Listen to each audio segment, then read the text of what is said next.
spend the whole month walking around the dodgy streets of Saigon and don't trip over once, I spend a couple of hours in Townsville and look what happens to me. Unbelievable. Went arse over tit. I was walking on a tar pavement surface, and it just undulated a little, hit a snag and went arse over tit. And of course there were a couple of guys to see it happen to me, so it's always embarrassing. So here I am. I'm actually having a nice coffee with some ice cream from the bakery cafe down near the backpacker strip, which is particularly unlively, I've got to say. There's just not much action at all here. I will say this though, that Townsville seems a friendlier place than Cairns. A couple of people have already sort of chatted to me, and one just said hello in the park, just walking past, and a woman sort of saw me look at the sign asking where I was going. So yeah, it's not bad. It's actually they may be a bit more jaded and hard-nosed up where I live in good old Cairns. Too many tourists, I suppose. But yeah, it's different. But yeah, so far the impression of the place isn't as bad as I thought it'd be. So it's not. You wouldn't come here for action, but I think the woman that I spoke to, she described it as a family-oriented place. So I guess that's might be true. A lot of Defence Force personnel, not so much tourism, although they've got a few backpacker places here, but probably less than I'd say in Cairns.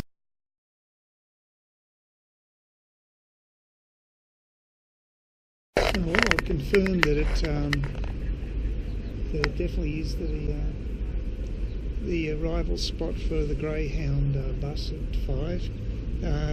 Inside there's a counter for Greyhound, which is the woman behind the desk, a very jovial woman from interstate who's now living in Townsville, and yeah, she was very happy.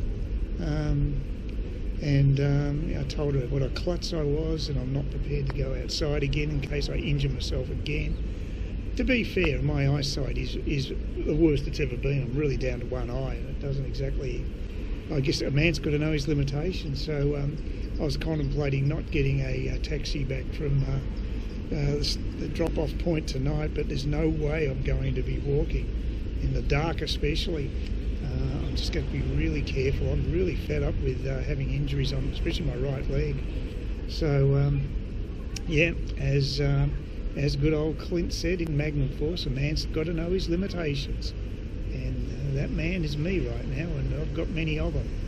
And if and when I get my eyesight back in my left eye, I can hopefully function a little bit more normally. But in the interim, I'm going to be very careful. But it was good to just check out the local area anyway, and it was nice having a nice coffee, and there are toilets here, so it's got everything I really need just here. So I'll just chill out and wait for the bus to show up, and I'll be back on the road to Cairns, which will be good. And the other really good thing is it looks like I won't have to fly back down to Townsville for consults, because they can carry them out at Cairns Hospital. That's great.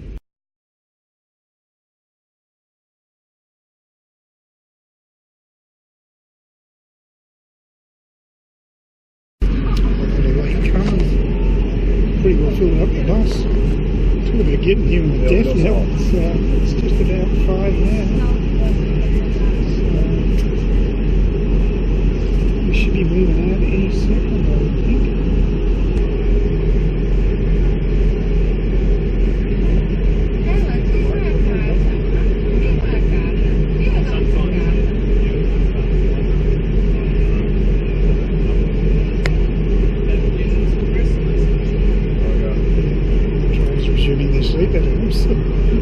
Can't go anywhere without the drive. Some young guy's asking for something or other, but I think he might finally need to come out. There's no prescription drugs, all illegal on the coach. And anybody found to be using any of those substances will be removed from the service. But we will be having dinner up in Carnival, probably around about 7:05. Give or take a couple of minutes. There's always a bit of roadworks happening between here and Carnival.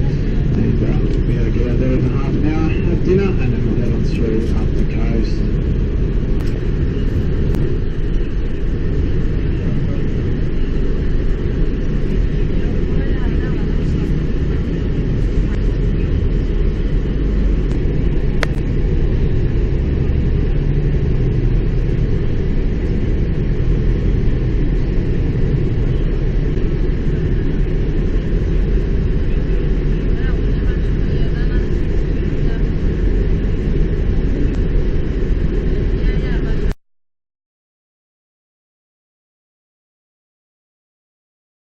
Hi, we're in beautiful downtown Cardwell, such as a couple of hours out of Townsville on the road to Cairns.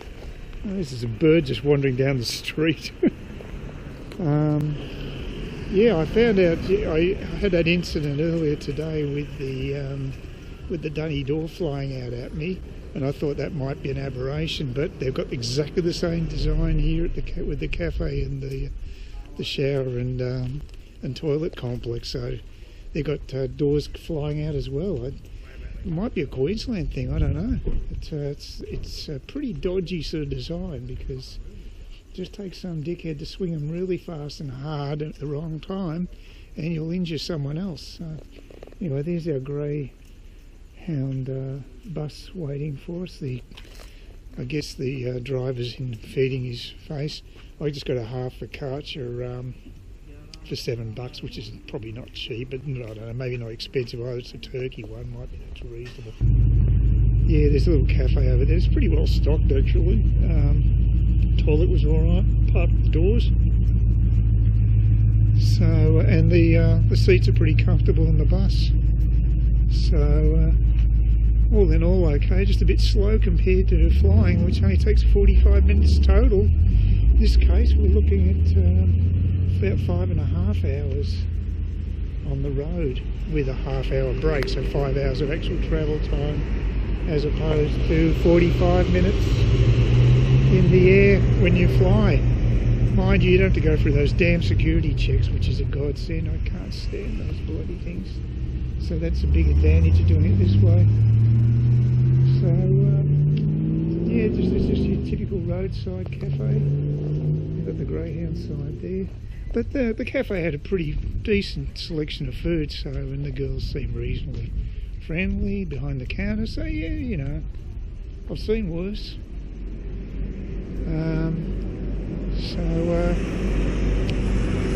Good old Woolies.